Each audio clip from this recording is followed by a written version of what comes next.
First, barley food of baby Vera! Awit ka na, baby. Ay, dalawang ngipin na po ako.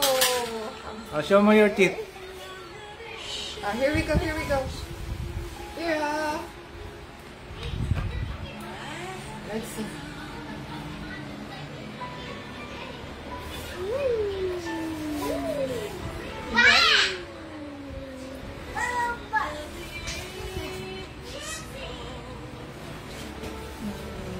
Good job.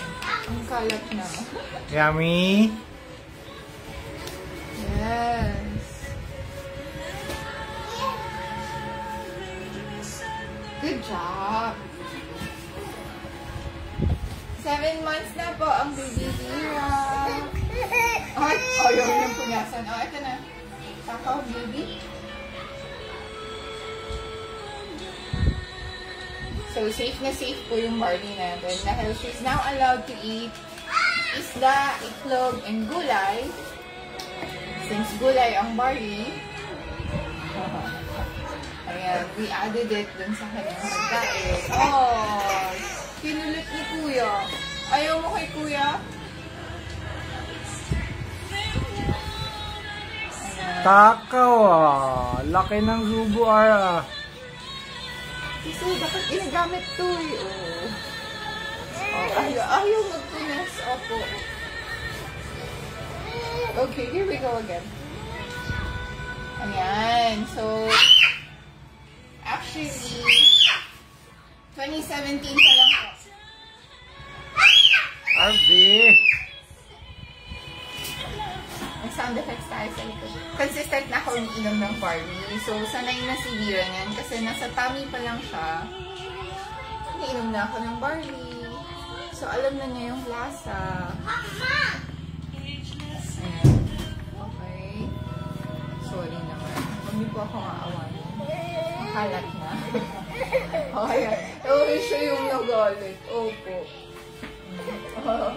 You want, mommy?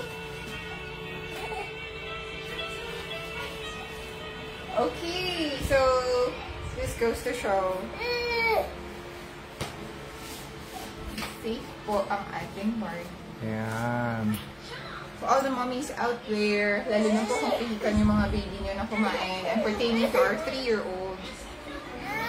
Oh, you wanna go to daddy? O, din pwede ang ating barley. Did you hear that smell? Did you hear that? You farted on adding? No, you didn't. Come. Here we go again. Oh, you wanna play the music?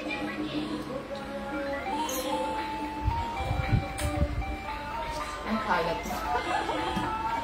Opo, you don't want me to wipe your face? Oh, you want milk?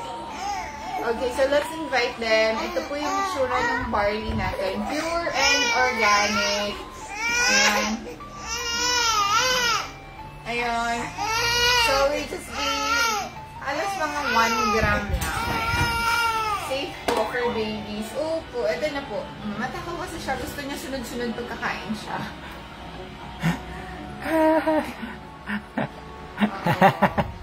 Diba?